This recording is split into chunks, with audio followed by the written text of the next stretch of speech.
आपल्याला जर बरं नसलं तर आपल्या तोंडाची चवसुद्धा जाते आणि काही खावंसंसुद्धा वाटत नाही. म्हणून मी ही डाळ खिचडी बनवून बघितली आणि इतकी छान लागते.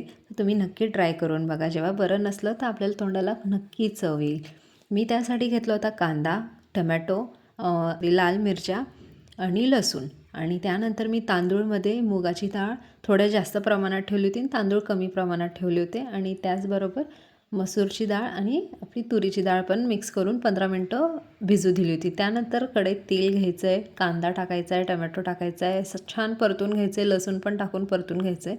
लाल मिरची टाकायची आणि लाल मिरची पावडर पण ॲड करायची आणि मी इथे कांदा लसूण मसाला पण ॲड केला होता आणि हळद टाकायची आणि हे बघा शिजल्यावर भात एकदम छान घट्ट होतो आणि त्यात आपण परतलेल्या सगळ्या गोष्टींमध्ये पाणी टाकून छान हलवून घ्यायचं आहे भाताला घट्ट होईपर्यंत आणि मग मीठ ॲड करायचे चवीनुसार आणि परत एकदा छान हलवून घ्यायचे आणि इतका छान होतो ही डाळ खिचडी. नक्की एकदा ट्राय करून बघा.